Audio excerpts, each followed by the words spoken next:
السلام علیکم دوستو، امید کرتا ہوں آپ سب لوگ خیریت سے ہوں گے۔ دوستو، آج ہم جس شخصیت کے بارے میں بات کریں گے اس شخصیت کا نام ہے سنکلیئر لیویس۔ وہ 6 ماہ تک دن رات لکھتا رہا مگر اس عرصہ میں فقط 6 شلنگ کما سکا۔ دوستو، لانگ آئی لینڈ میں فری پورٹ کے مقام پر کرائے کی موٹر بوٹ لے کر سمندر میں مچھلیاں پکڑنے جایا کرتا تھا۔ اس زمانے میں سنکلیئر لیویس کی اس لیے بھی لوگ عزت کرتے تھے کہ وہ کبھی سمندر کی ہیبت سے نہ گھبرایا تھا۔ سمندر کی سرکش موجیں کشتی کو ادھر ادھر اچھالتی رہتی اور اس کے ساتھ ہی کشتی میں ادھر ادھر لڑکتا رہتا، لیکن لیویس اپنی جگہ جم کر یوں مچھلیاں پکڑنے میں مصروف رہتا کہ جیسے کسی تصویر پر کوئی شکاری مچھلیاں پکڑنے میں مصروف ہو۔ آج بھی سنکلیئر لیویس کی اس لیے عزت کرتے ہیں لوگ کہ اس لیے نہیں کہ وہ اچھا شکاری ہے، بلکہ اس لیے کہ اس نے ان گنت اچھے ناول لکھے۔ اگر آپ کو یقین نہیں تو پڑھ کر دیکھ لیں۔ سنکلیئر لیویس پہلی دفعہ 1920 میں منظر عام پر آیا۔ اس سے پہلے وہ 6 کتابیں لکھ چکا تھا، مگر انہوں نے ادبی دنیا میں ہلکا سا بھی ارتعاش پیدا نہ کیا۔ اس کا 7واں ناول بڑا بازار تھا۔ اس نے انگریز ممالک کو ایک طوفان کی طرح اپنے لپیٹ میں لے لیا۔ عورتوں کے کلبوں نے اس کی مذمت کی، پادریوں نے اسے کوسا اور اخبار و رسالوں نے اس پر کڑی تنقید کی۔ سارے امریکہ میں اس ناول نے ایک ادبی جنگ کا آغاز کر دیا اور 3000 میل دور یورپ میں بھی اس کے اثرات نمودار ہونے لگے۔ اس ناول نے اسے صفِ اول کا ادیب بنا دیا۔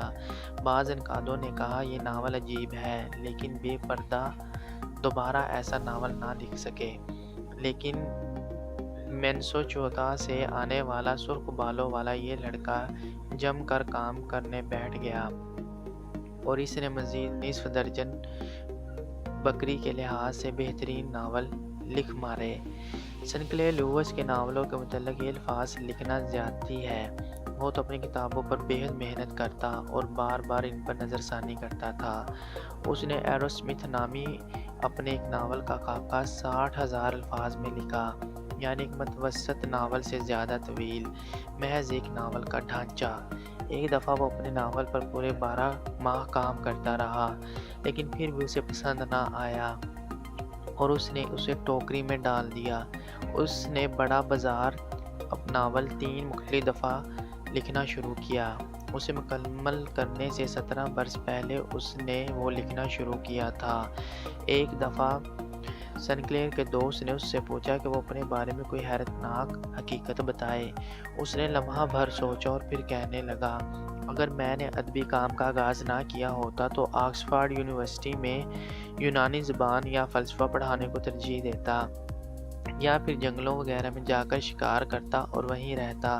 سال میں وہ 6 ماہ ایونیو نیو یارک میں رہنا پسند کرتا، لیکن باقی 6 ماہ وہ برلنگنس سے جنوب مشرقی طرف 80 میل دور مونٹ پہاڑوں میں ایک الگ تھلگ جگہ پر گزارتا۔ وہاں اس کی 340 ایکڑ زمین تھی، جس پر اس نے نیشکر اور سبزیاں لگا رکھی تھی۔ وہاں اس نے گنے سے خود ہی شربت تیار کرنے کا انتظام بھی کر رکھا تھا۔ وہ قریبی قصبے میں صرف اسی صورت میں جاتا جب اسے حجامت بنوانا ہوتی۔ اس کے دوست نے اس سے پوچھا، لیویس تمہیں مشہور ہونا کیسا لگا؟ اس نے جواب دیا، بالکل بکواس۔ اگر میں اپنے سارے خطوں کا جواب لکھنے بیٹھ جاؤں تو ایک کتاب بھی نہ لکھ پاؤں، اور تو اور رات کو نیند بھی میرے نصیب میں نہ رہے۔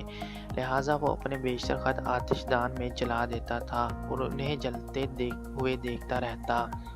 اسے آٹوگراف دینا پسند نہیں تھا۔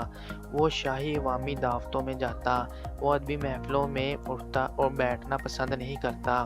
جب اس کے دوست نے اس سے اس کی ابتدائی جدوجہد کا ذکر کیا تو کہنے لگا، اپنی ابتدائی جدوجہد کا ذکر کرنے والے ادیب مجھے برے لگتے ہیں۔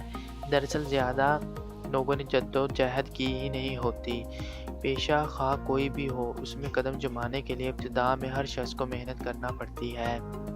لیکن ایسے ادیب تو اپنی تکلیفوں کا ذکر کر کے اپنی اہمیت بنوانا چاہتے ہیں۔ میں نے اسے یاد دلایا کہ وہ کئی برس پہلے ناشتے سے 2 گھنٹے پہلے اٹھا کرتا تھا اور کچن میں چولہے پر چائے کا پانی رکھ کر وہیں لکھنے کے لیے بیٹھ جایا کرتا تھا۔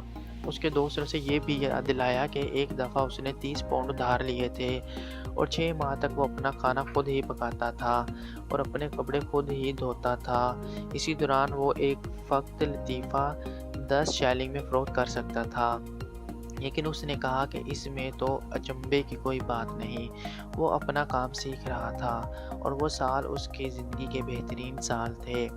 اس کے دوست نے اس سے پوچھا کہ اب تکاس کی ناولوں کی کتنی جلدیں فروخت ہو چکی ہیں۔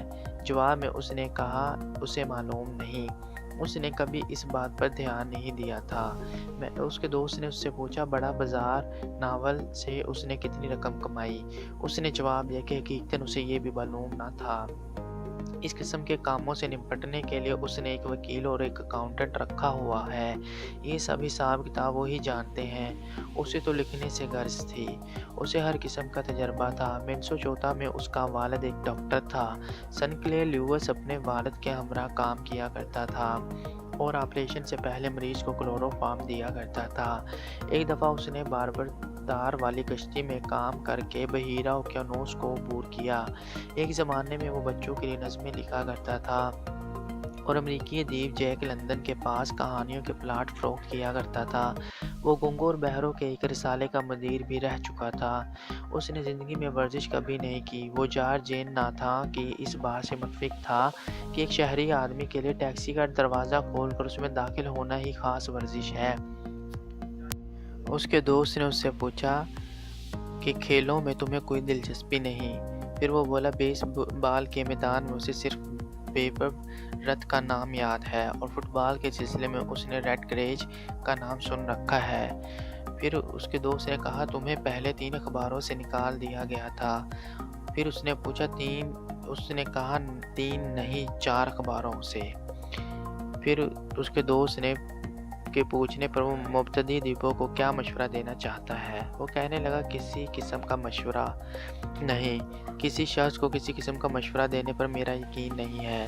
ایک دن اسے کسی شخص نے ٹیلی فون پر اطلاع دی کہ اس برس اسے ادب کے شعبے میں نوبل پرائز ملنے کا فیصلہ ہو چکا ہے۔ سنکلیئر لیوس نے سمجھا کہ اس کا کوئی دوست اس سے مذاق کر رہا ہے۔ وہ بھی جواب دینے میں اسے مذاق کرنے لگا، لیکن چند منٹ بعد جب سنکلیئر لیوس کو معلوم ہوا کہ نوبل پرائز کی بات مذاق نہیں ہے بلکہ حقیقت ہے تو وہ بے حد گھبرایا۔ اسے ادبی دنیا کا سب سے بڑا اعزاز حاصل ہو گیا تھا۔ دوستوں امید کرتا ہوں آپ کو ہماری یہ والی ویڈیو بھی بہت پسند آئی ہوگی۔ آخر میں وہی ریکویسٹ، چینل کو سبسکرائب کریں اور بیل آئیکن پر لازمی کلک کیجیے تاکہ ہماری آنے والی ہر نئی ویڈیو کا نوٹیفیکیشن آپ کو ٹائم ٹو ٹائم ملتا رہے۔ اپنا بہت خیال رکھیے گا۔ اللہ نگہبان۔